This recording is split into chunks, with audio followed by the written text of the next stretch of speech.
allowing me here to speak on the issue of sex. And I'd like to start first with how I became involved with this, which was in college. I studied at Oberlin College in 1982 to 1986, got my degree in sociology and anthropology, and one of the theses I did was on sex worker issues.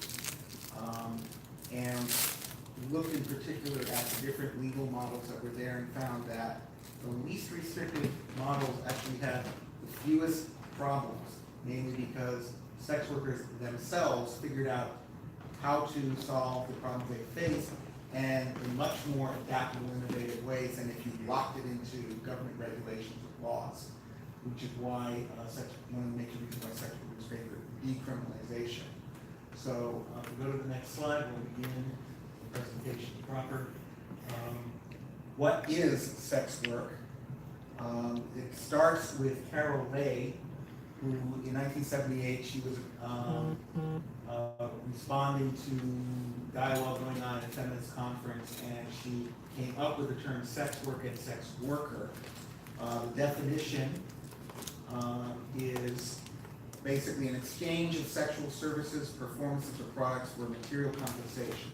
Usually money, but not necessarily. It can include direct physical contact between the buyer and seller, as well as indirect sexual stimulation. It can be legal or illegal, depending on the type of work and the jurisdiction where it takes place.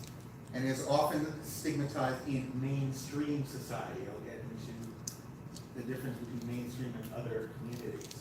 Now, types of sex work, the one we most often frequently look at is prostitution or full service sex work. That can be street-based or in-call or out-call, escorts, massage parlors, and so forth. Stripping and exotic dancing is considered a form of sex work, and our performance in film, video, webcam, and peep shows. And then there is fetish work. Professional dominatrices, professional submissives, pro-doms and pro-subs, and also fetish and bonding modeling. And that's particularly interesting because in the fetish or BDSM community, as well as in the LGBTQ community, you find a greater tolerance or acceptance of sex work. In the BDSM community, which I've been a part of, pro-doms are actually very valued as educators. Now, next slide. Going into a brief history, first of all, it's been called the oldest profession. Is that true? Well, considering that animals have been shown exchanging sex for material compensation. Penguins, for example, while they're monogamous, supposedly, female penguins will accept a stone for nesting from another male in exchange for sex. Researchers also found when they were teaching chimpanzees about money by having them earn tokens which could later be used for food, they found out that some of the female chimpanzees had more tokens than the others. And they observed closely, and guess what they found? Pretty soon after that, the experimenters took away the tokens. Also in ancient societies, you've had the presence of it and the earliest written references in the Epic of Gilgamesh. Shamhat was a sacred prostitute who tamed, so to speak, the wild man Enkidu, who would later befriend Gilgamesh. Temple prostitution was often the most frequent form in many societies, and more hierarchical societies, you then saw concomitant stratification and regulation of sex work. So, for example, you would have in Athens sex workers who worked in little cubby holes in alleys, whereas you had Thyatira who were very high-scale courtesans who even, as their patrons, would have statesman-like Pericles. In medieval to modern Europe, you had generally toleration in the beginning, and then when the Reformation and Renaissance came about, you saw increased restrictions being applied for ideological reasons. Later on in the 19th and 20th century in Europe, there were attempts at regulation and abolition. And abolition meant a little bit different than what it does today. In the United States, frequently cities, especially in the western part of the country, had red light or sporting districts. Sporting districts also included gambling. And you also had burlesque and striptease emerge in many American cities. Now, next slide. This is a picture of one of the Old West bordellos or brothels and a couple of the staff. If we go back to that slide, in the 19th century West, brothels weren't just tolerated, they were integral parts of the community. Many towns actually started as labor camps, mining, lumber, ranching, and the first women to come into these settlements were frequently prostitutes who either operated out of their wagons or they started setting up bordellos, and then they started earning more money than the men. And they used a lot of that money to finance a lot of community programs. Schools were often partially or even wholly funded by madams. Many children who could not otherwise afford to go to college went to college on a scholarship from the bordello. One story that was related to me by a friend of mine was about in the late 19th century Montana town, which had been a mining town, the good Christian ladies there wanted to close down the brothel. And one of the reasons they gave was the spread of disease. So they called the town doctor in and said, is this really a concern? He said, no, they actually know how to control disease and they work with you by that. And he said, by the way, I would not have been able to move here from Philadelphia straight out of medical school and set up practice without the madam bankrolling me. So there's an example of how the bordellos actually really were integral to the community. They really built community interest and got a lot of clout so that in many of these Western communities, women would get the franchise, they would get the vote. Wyoming was one of the first states to, as a territory, allow women to suffrage. So next slide. Many of these cities were so institutionalized that, like in Kansas City and New Orleans, you had blue books or sporting guides, so that people could figure out where particular brothels or ladies were located for patronage. Next slide. Brothel and saloon tokens were common in the West, and it wasn't just a way of the house controlling money, but also prospectors often came in without cash, but they didn't have a gold nugget or gold dust that they can. So they would turn that in, get the cash determined, get some tokens, and use some of them and then cash out the tokens that they didn't use. Again, this is a sign that it's institutionalized. As in, next slide, yes, you had in many cities like Las Vegas and Kansas City, brothel inspectors employed by the city government. Next slide. So what happened? How did it become criminalized? Well, you had a social purity movement that was linked to women's suffrage. Very ironic that women's suffrage in the West began because of sex workers gaining economic and political clout in their communities, but then the women's suffrage movement, which originated in the East Coast, was more middle-class women who had been fighting for things like abolition, other moral reform efforts like temperance. Click twice, James, okay. And again. And then next is that you had in response to the suffrage movement the idea of a separate spheres ideology, that men took care of things publicly, women took care of things privately by, raising children and taking care of husbands. Next point, you also had very violent misogynistic reactions. A women's suffrage march in Washington, D.C. was physically attacked by male bystanders. The women, next point, responded with their own idea that women showed moral superiority to men. Emmeline Pankhurst in Britain argued that votes for women should have attitude chastity for men. And so, yes, they were pushing to get rid of sex workers, and a lot of male leaders took on that because for religious and political reasons. Next slide.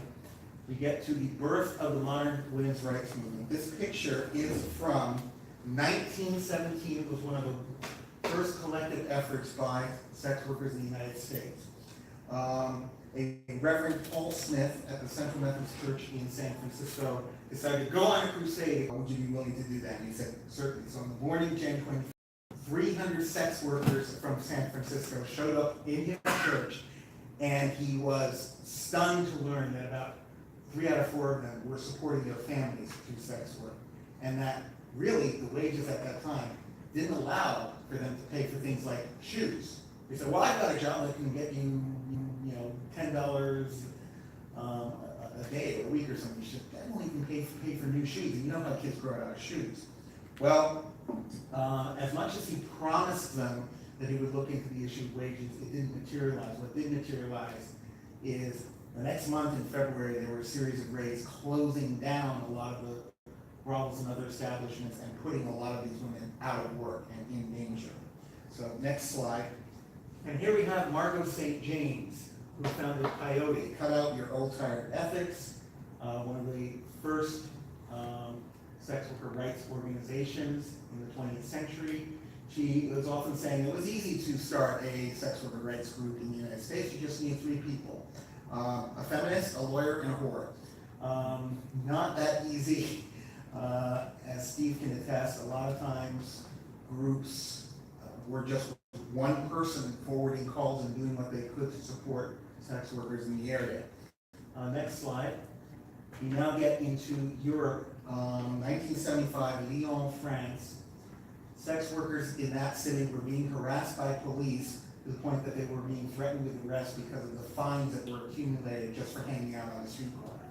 So they occupied the Church of Saint-Nazaire, protesting and getting some press. Initially, a lot of the authorities just snickered until sex workers all over France were occupying churches. The Chapel of Saint Bernard in Paris was occupied by sex workers and visited by Simone de Beauvoir.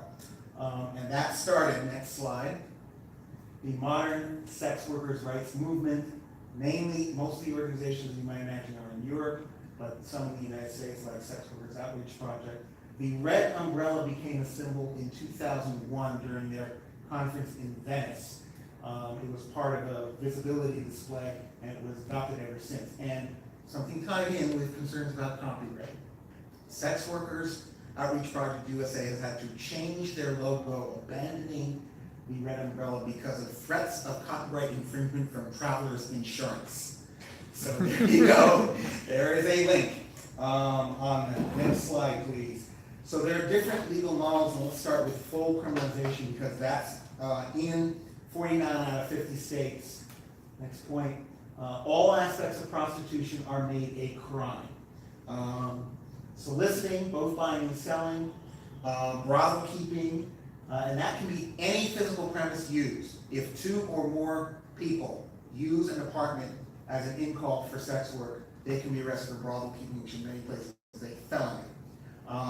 Pimping is broadly defined as living off the avails. I've pointed out that if a sex worker is financially supporting a disabled adult relative, that disabled adult relative can be charged with the felony of pimping because they're living off the avails of prostitution.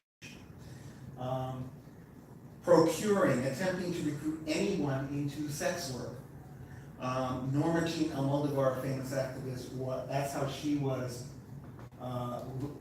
arrested by the LAPD, notoriously corrupt, because they sent a female officer who asked, well, how would I get into this business? And she, of course, started telling them one thing led to another. Isn't that an infringement on freedom of speech, though? Well, yes, it is, and that's been an argument made, but criminal speech is not free speech. So this is why people. So now, sex work outside prostitution is legal, but it is still stigmatized and marginalized. And so as a result, some attempts to have pornography conflated with prostitution because after all, you're being paid to have sex with someone. Another point is that in New Orleans recently, there were a number of raids on strip clubs posed as anti-trafficking operation, although they didn't find a single trafficking victim. The consequences of full criminalization is that you have an industry that's driven underground. Both workers and clients are deprived of recourse if they're robbed, if they're assaulted, etc. There are frequent abuses by law enforcement, and often sex workers say that these abuses are greater than any they would face from a pimp or a client. So next slide. Partial criminalization is not much different.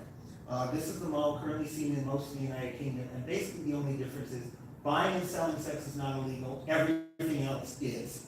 The consequence of that is, yes, providers can work, but their ability to set up a safe working environment is almost impossible. There is extremely limited recourse. Sex workers in Britain say that whenever they try to report a crime, the police will start to lecture them and say, well, you brought this on yourself, instead of actually dealing with it. And they use it as a pretext to harass, arrest, and even get sex workers or even clients evicted based on their activities. So next slide, we go into legalization. A lot of people confuse legalization with decriminalization. Legalization is better called strict regulation by police. There are also a number of different models. Nevada has just rural brothels. Germany has a number of different things, the Netherlands as well. One or some forms of prostitution, but others are not remaining underground. So Nevada, I pointed to rural brothels. Germany has licensure and zoning, and it is often the providers who are licensed, not the business itself. The consequences of this is, yes, they're able to conduct business, but it's under very strict scrutiny by the state, especially by police. It separates the industry into legal and illegal.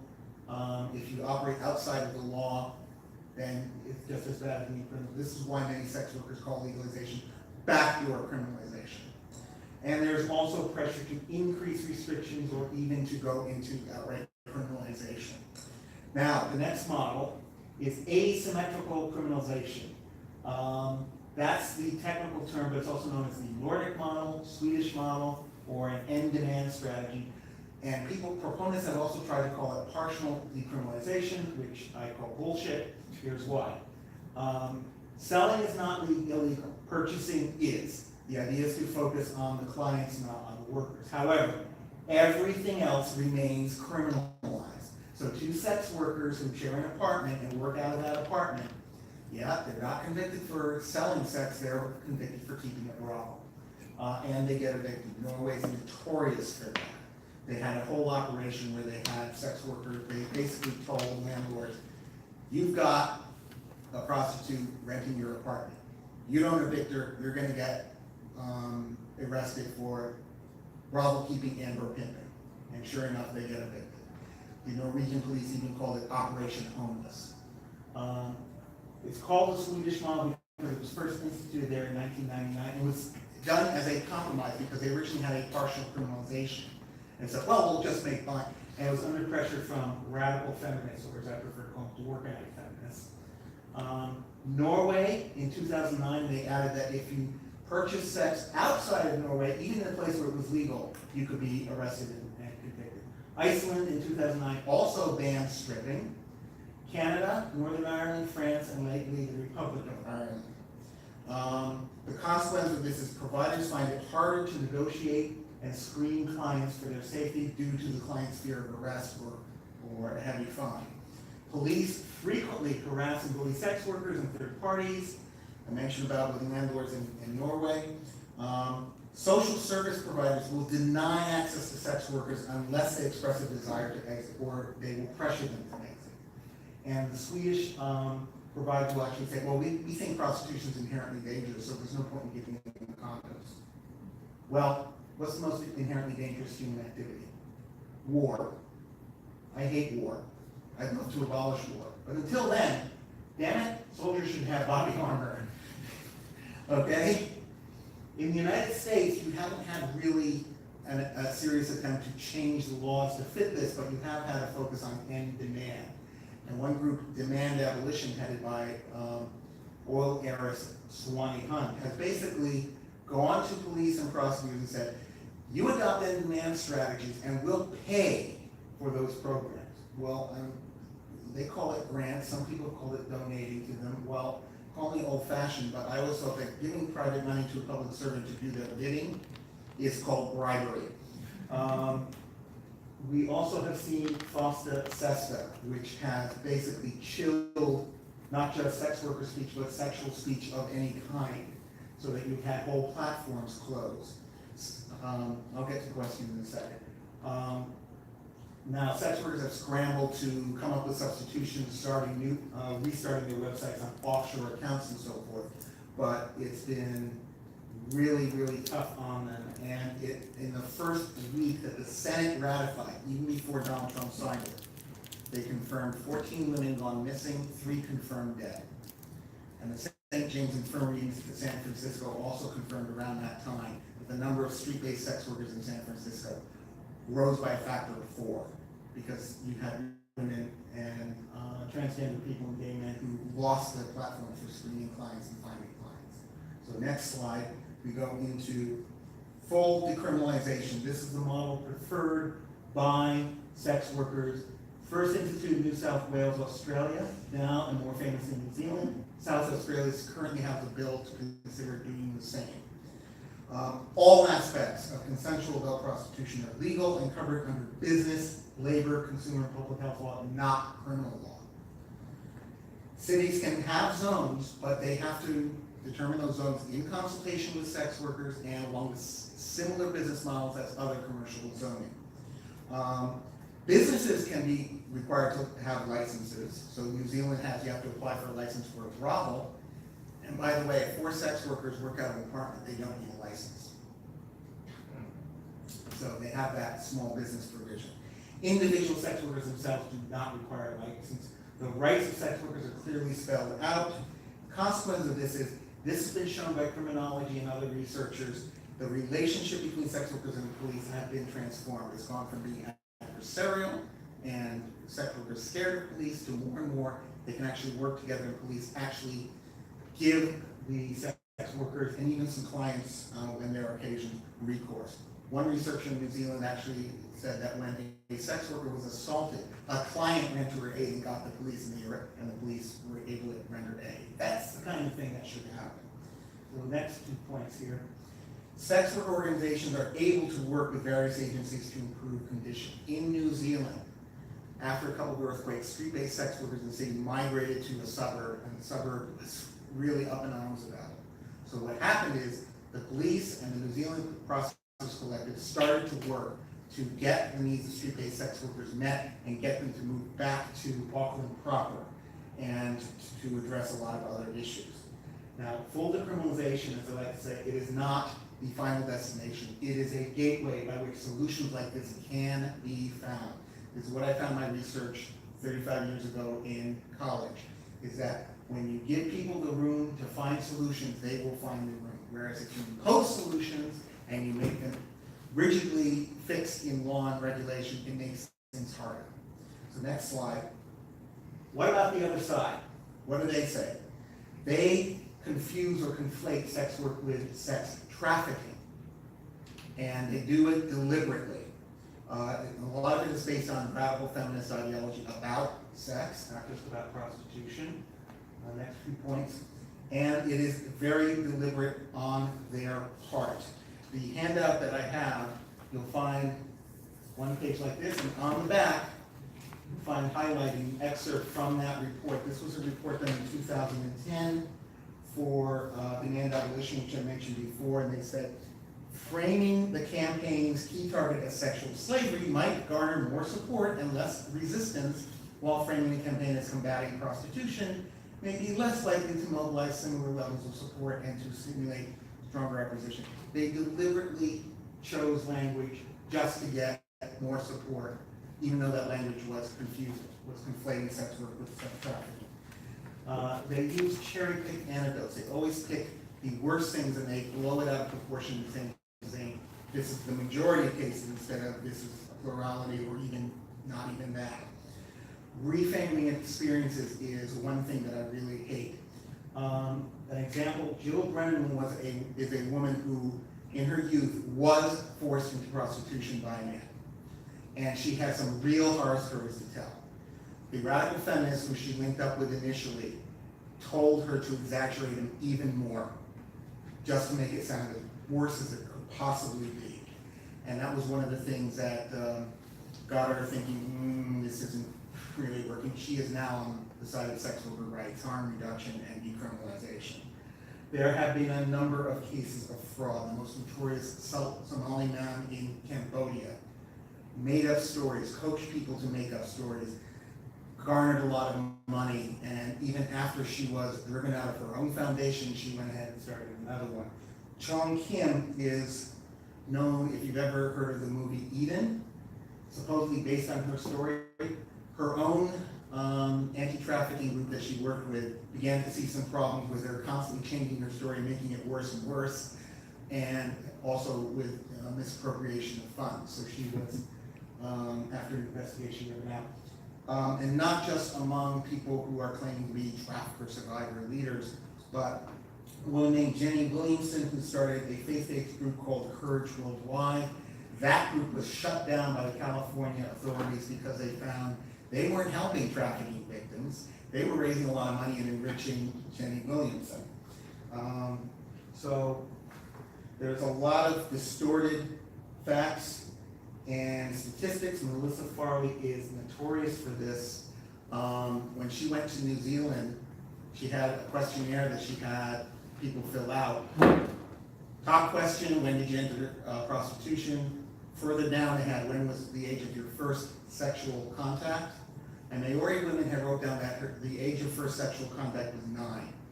She portrayed it that Maori women were being forced into prostitution as early as 9. That caused the woman whom she initially hired to quit 3 days after she started. Woozle effects. This is very common in the anti-movement, as we call it. People will say, well, I heard this statistic or that random fact, but it's like Winnie the Pooh and Piglet following a bunch of tracks and more tracks and so forth, and not realizing that they're walking in a circle. And woozle doesn't really exist.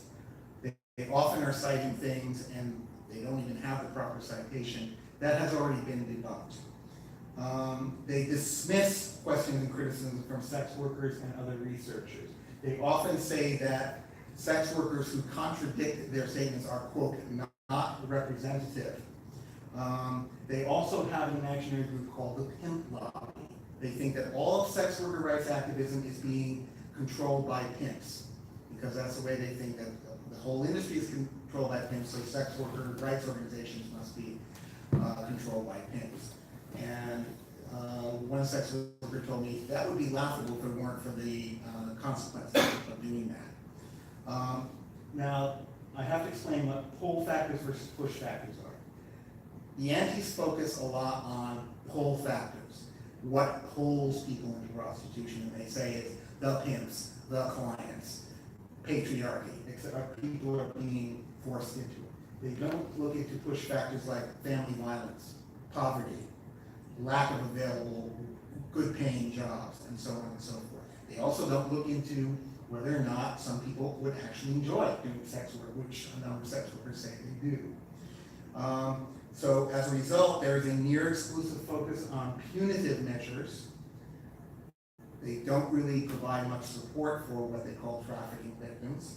And in fact, many trafficking abuse survivors leave their movement and either disappear altogether, burned out, or some of them, like Jill Brenneman, go over to the other side, to the sex worker rights position.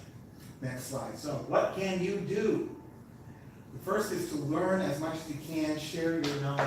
A couple of the handouts have, the back handout has list of organization websites, articles you can read, books you can read, and so forth.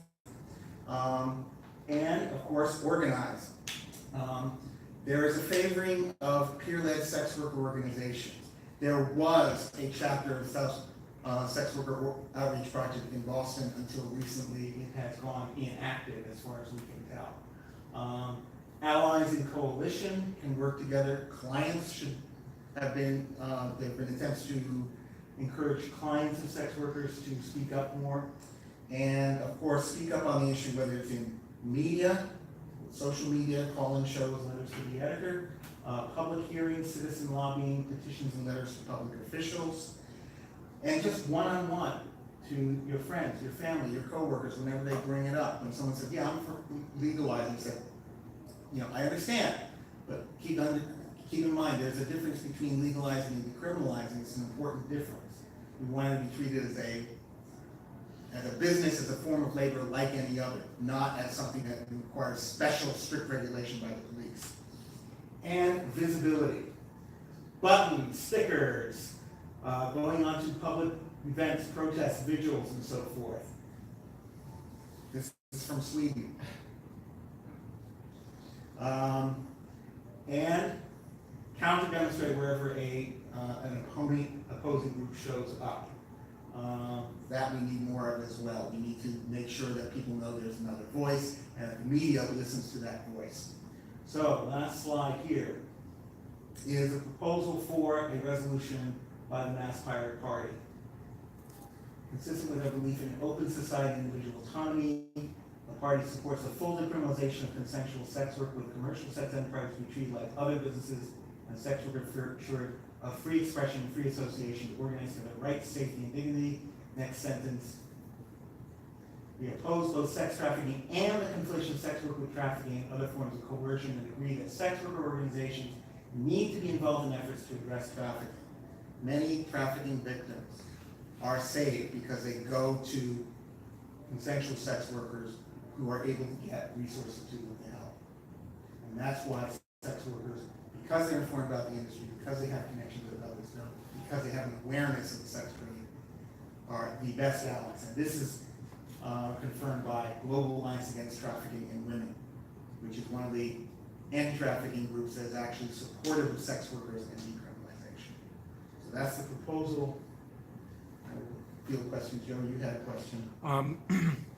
Going back on that FOSS tutorials, so that stuff, I'm not FOSS tutorials, the FOSTA, so that shut down even dating sites, and even dating sites, open communal dating sites on public platforms like Craigslist. Yes. Whereas they just didn't even want to be touched Right. with any of that, and so shut down a lot of the organizations that do that. They pulled out or blocked the U.S. in even being able to access their sites. Exactly, because the definition of sex trafficking and just the wording was so vague. This was pushed through without any real review by Congress, by the House of Representatives or the Senate.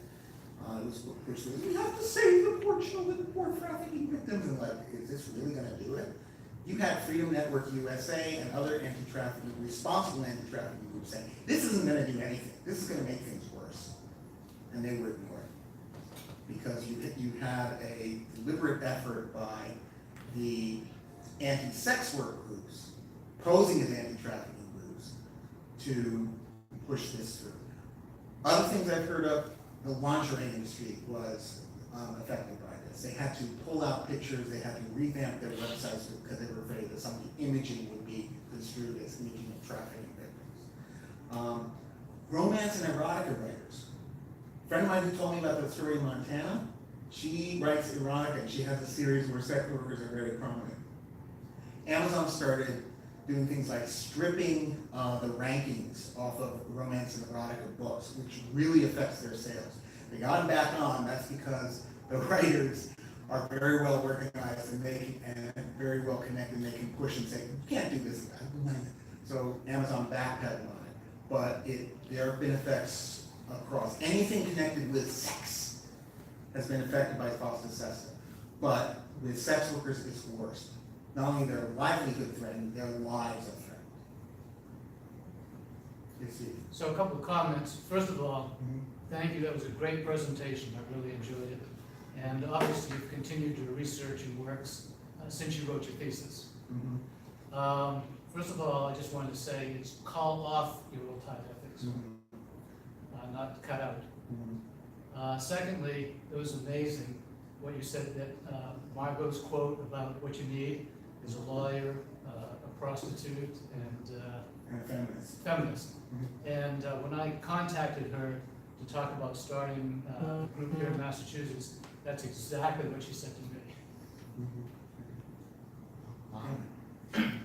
I just had kind of a general comment about, I know the, like, some of the, obviously some of the opposition you're seeing came out of radical feminism, like specifically like, I guess, third way feminism, but like, most of the, I guess the sort of radical feminists that I know, obviously are extremely sex positive. Many of them are sex workers themselves, and they, try to first of all distance themselves from Yeah. that part of it, and also actively oppose that sort of, Right. organization. The feminist movement is very much Yeah. divided on this issue.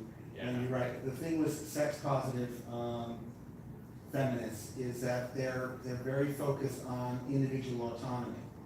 Yeah. And they also, there's also an overlap between the feminists who oppose sex work, they're also against transgender rights. Right. That's, there's not seems to There's common an overlap. enormous There's a, differential. and there's a Swerve term for for this, good, yes. yeah, exactly. And it's basically you're dealing with some very old school thinking in the feminist community, linked to people like Andrew Dworkin especially, but also Catherine McKinnon, that really looks upon sex, not, they call it sex critical. That's a term that they prefer for themselves. And it's basically, it is an almost puritanical attitude towards sex, that sex is somehow damaging to women. And seeing sex, Dorchen Leaholtz said that she sees sex as a construct. Well, sexual expression can be a construct, and constructs can be changed, but the focus that she and others put on is to try to restrict it. And remember, I talked about how the social purity movement was linked to women's suffrage, and in response to misogyny, they decided that they had to restrict men, they had to have chastity for men. This I see as very much a growth, especially the end demand to focus on punishing men and ignoring the fact that there are a lot of male sex workers, there are a lot of female clients, and there are a lot of genderqueer people on both sides of the equation. So yeah, the sex positive, you get some sex workers who are kind of critical about the sex positive movement. It's not about being sex positive, it's about safety, it's about labor rights and personal autonomy. However you regard it, however you regard, I mean, there are a number of different reasons to support sex worker rights. Sex positivity can be one of them. Maggie McNeil, who's written extensively on sex worker rights, has said the best argument that she knows is harm reduction. Happy criminalization can have less harm. So. Yeah, I just think, I guess there would be a little bit more sort of how It's trying to squeeze everything in your life. I mean, there is a big division in feminism, not just on sex worker rights, but on a number of different issues. But you have that the opponents of sex worker rights in the feminist movement are very vocal, very active, and ironically willing to link with religious conservatives who would restrict abortion rights, access to contraception, and so forth.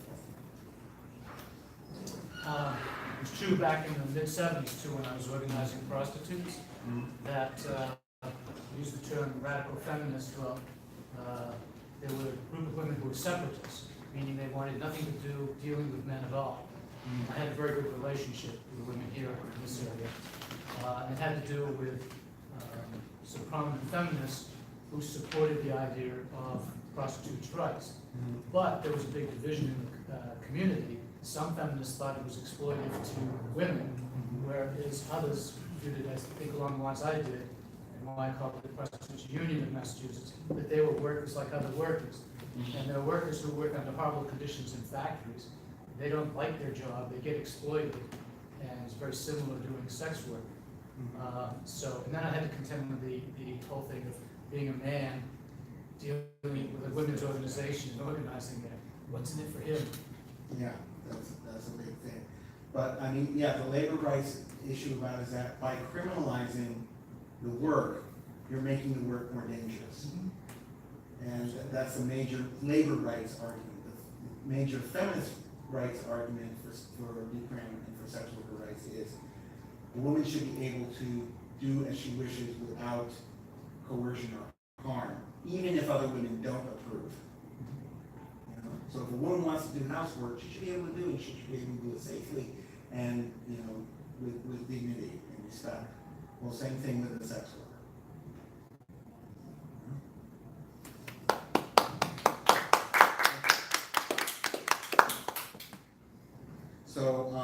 some latecomers, sorry you missed the presentation, but we do have some handouts with information if you'd like to take them. And you can see it online too.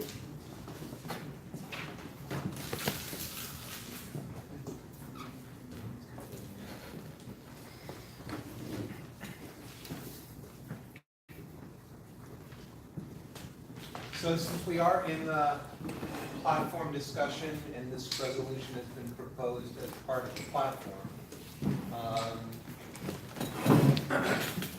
are there questions? What would be the next steps in instituting this if we were in a position to make this happen tomorrow? Or what would be the steps to make this an actual thing in law versus just this is a great idea and this is how we stand on it? The next would be to review the laws on, against, soliciting, brothel keeping, et cetera, and decide, okay, should this be stricken from the books? Should this be modified to take into account coercion, et cetera? So it would be, having a committee review all the laws and recommend changes based on the model of full decriminalization.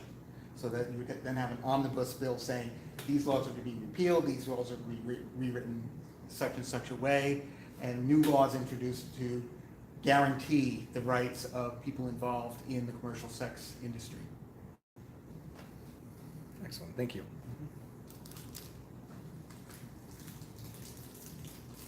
Other questions? And I know you folks came in late, so there was a lot of discussion about how has sex work been treated in other countries. In some cases, it's been legalized, but that legalization is only, like, for example, as was pointed out by the pirates in the Netherlands that I met with, they, in Amsterdam, they have a limited number of permits. And so they legalize it, but the problem is if you don't get a permit, then you're illegal, and the police will then come down on you because you don't have a permit. Also, the permits tend to be more favored toward women, so if you are a man or transgender, you're less likely to, if I recall correctly, less likely to get a permit. But even then with, so there are problems with what are called legalization strategies, but as has been done in parts of Australia and New Zealand, instead it's decriminalization, but it treats it like a business. So if someone gets attacked, the police can come in and say, hey, you are attacked, but not go after the workers. Do you want to speak more about how that's been effective there? Well, one of the ways is prior to the Prostitution Reform Act in New Zealand in 2003, the New Zealand Prostitutes Collective did get government funding to do educational work. They also got a lot of funding from selling various supplies and so forth, like lubricant and so forth like that. And as a result, they were able to first focus on providing for the immediate needs of sex workers in New Zealand. And with that taken care of, they could then focus on educating legislators and others about the need for legal reform towards decriminalization. Because of those relationships that they cultivated, you now have that the sex worker community in New Zealand is really ensconced, really interconnected with all sorts of public agencies, from public health agencies to the police. So they're able to engage in dialogue because they've already had that dialogue for years before the law was passed. But they continue and expand upon it. And now they're trying to expand upon it at the community level, to talk in communities where sex workers have enterprises like brothels or escort services, and say, this is what really goes on, and this is why we're not a threat to you, and why our rights need to be protected, and how protecting our rights is in no way a contradiction with with community safety.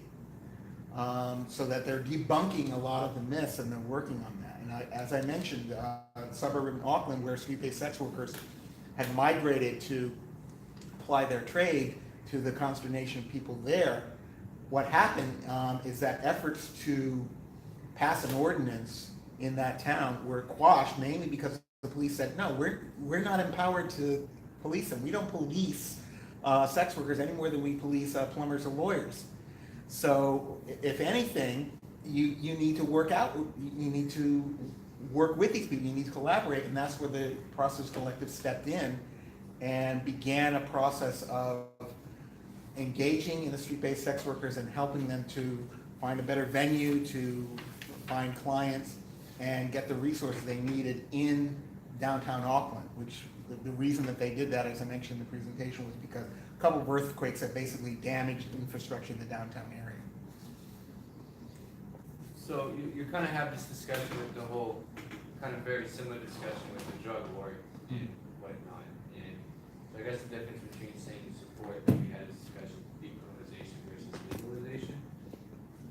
What's the difference? Yeah, with drug policy, oftentimes there's sort of a decriminalization and legalization kind of mean different things in terms of drugs. Decriminalization simply means that if you're in possession of drugs, you're not going to get arrested. Legalization goes into, okay, you're going to have licensed businesses. Okay, so it's actually kind of a reversal. With the sex worker community, they've seen legalization as that the licensure and the regulations are so strict that many sex workers refer to sex work legalization or prostitution legalization as backdoor criminalization, because it splits the industry into, okay, you people are okay and you people are not, and even anyone in the okay but who steps out of line somewhere, we're going to come down on. Whereas what they propose in decriminalization is, instead of the police regulating it to death or virtually to death, treat it as a business like any other. Take it out of the hands of criminal law and the police, put it in the hands of commercial law, business law, public health law, and have it dealt with that way. And police treat sex workers as any other citizens. So if a sex worker is assaulted or robbed, you find out who committed it and you arrest that person, just like if James here was arrested, was assaulted or robbed. Or a plumber who's working on your house, or Right. Electrician or something. Mm-hmm. I thought the history of sex work in the United States was a very interesting part of your talk. You know, it's just a bunch of stuff I never knew, and you know, I'm not surprised that what caused, or one of the things that seemed to cause it to go from, you know, being an integral part of the community to being scorned was the temperance movement. Yeah, but also there was an east-west division, because in eastern states it was criminalized almost from the beginning. I mean, some of Boston's laws against night walking go back to before the Revolution. Okay, whereas west of the Mississippi, as it was being settled, and that's when you had settlements that were made entirely of men working in whatever industry they were working in. And then the first women to come in were prostitutes, sometimes working out of their wagons, eventually setting up a bordello or setting up in the second floor of the saloon. And then the madams, I'm doing this for the benefit of people who just came in, the madams accumulating so much liquid assets that they were able to do things like, oh, you need money to help build a school? Here you go. Your kid wants to go to college, but they don't have money? There you go. You've lost a leg in the mine and you don't know how to pay for your family? I got some money to help with that. And I mentioned a story that in late 19th century in Montana, a friend of mine related to this, the good Christian ladies there wanted to close down the brothel that was in the town. And one of the things they argued was, it's spreading disease. So they called in the town doctor, and the town doctor said, no, that's not the case, they know what they're doing, they work with me. By the way, when I left Philadelphia straight out of medical school to set up practice here, who do you think bankrolled it? That's right, the madam at the time bankrolled having a doctor in town.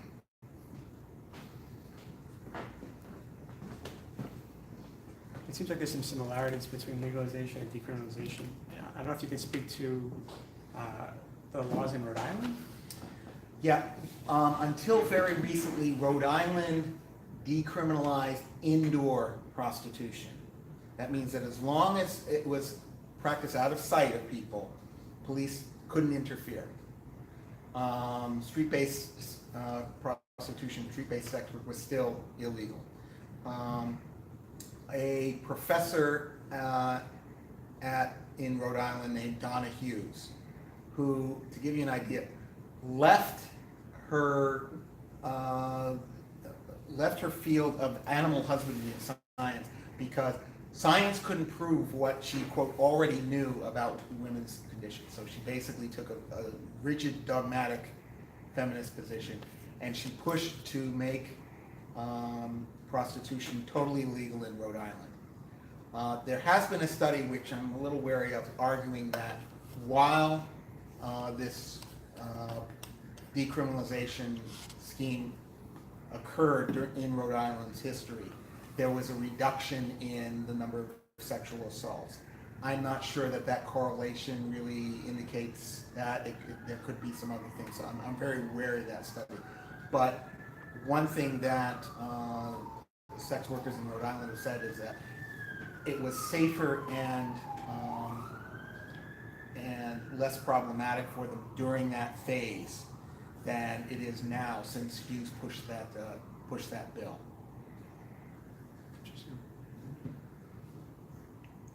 That bill passed? That bill had passed. I don't remember where it was. It was a few years ago. But it was basically because of a lawsuit in the 80s by the Rhode Island chapter of Coyote that the legislature basically reworded the laws in such a way that if you conducted sex for pay indoors, it wasn't illegal. The police couldn't do anything.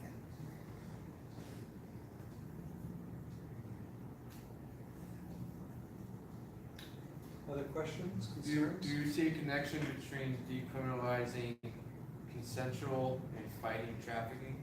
Absolutely, because when you have the consensual, ethical side of an industry given the freedom to operate as they work, they can address abuses within the industry. They can see if somebody is being coerced, if someone has been transported against their will to do this work and they're not earning money. Interesting point is, before Sweden passed its ban on sex purchasing, the biggest source of information, one of the biggest sources of information that Swedish police had about trafficking and other abuses were the clients of sex workers.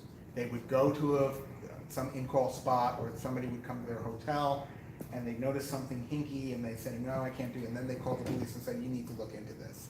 As soon as that law was passed in 1999, that source of information dried up. Because clients were now afraid to go to the police for fear of being convicted themselves. It's a very similar situation to the drug thing too. Yeah, I make the argument that if you're going to shut down all sex work because you equate it with sex trafficking, you might as well ban the cocoa production industry. You might as well go after the evil chocolate buyers like me, even though I stick to buying fair trade chocolate. Simply because the working conditions of those who Oh, yeah. harvest chocolate are horrible. They often hire children, and often those children are abused. That's why I stick to fair trade chocolate. So, I mean, I think this makes common sense. It goes along with the whole drug war.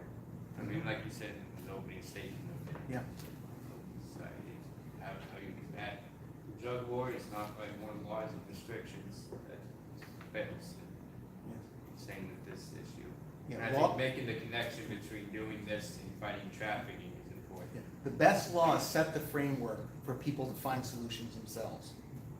that's, you know, Yeah, I think what you said about, full legalization only being the gateway to actually, like, other solutions, not the end goal, it's sort of the beginning of, beginning of the end. yeah, the beginning of actually having kind of other frameworks and, that would help here, but obviously without that, Yeah.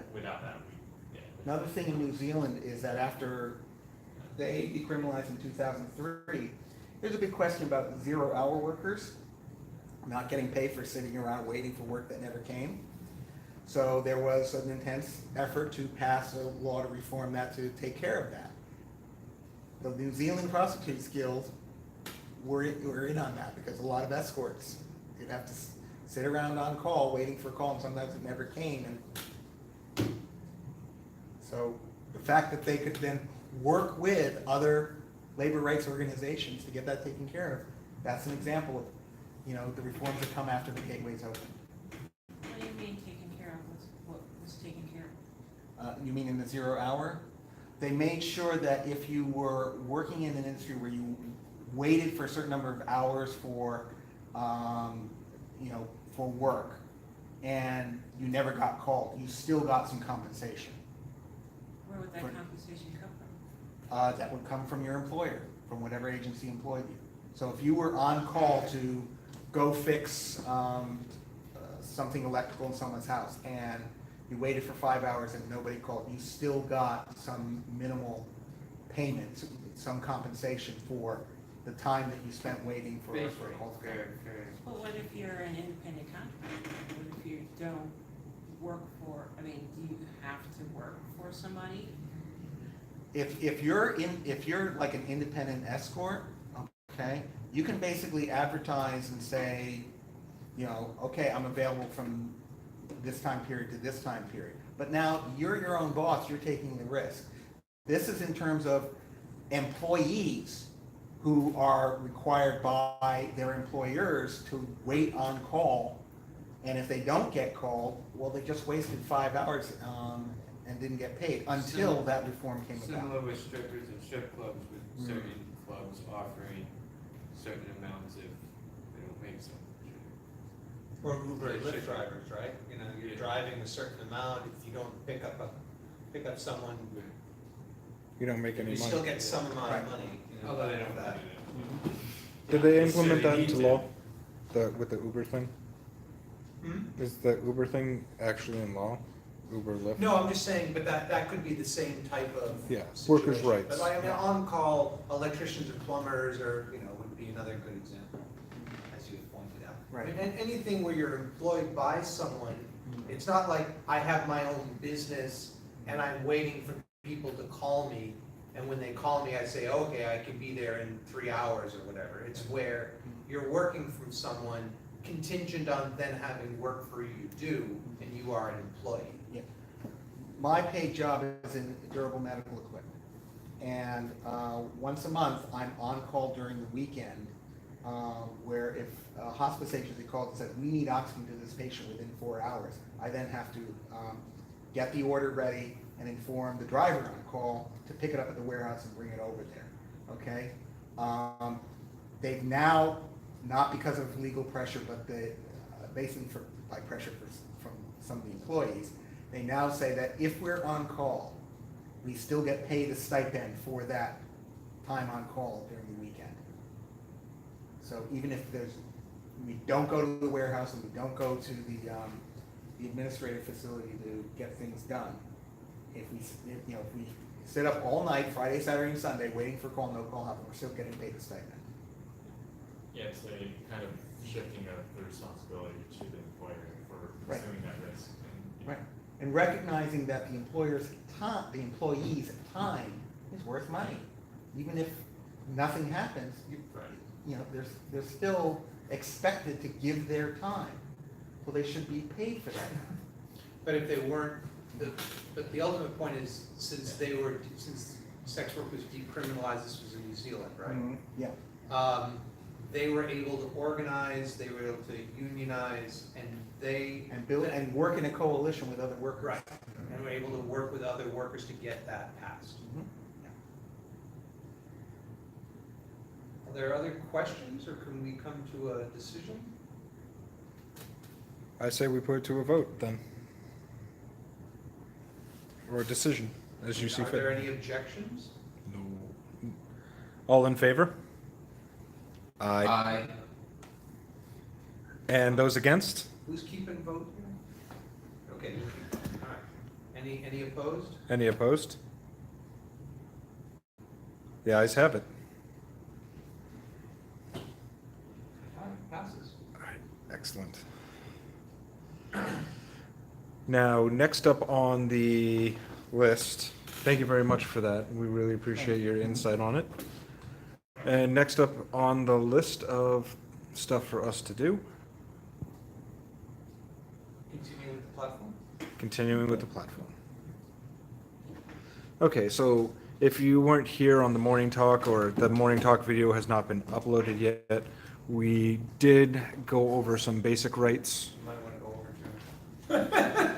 Oh, yeah. Could you, And can you you, guys, and you guys, you should feel free to come up to the tables. That way we'll be able to hear you better. Yeah.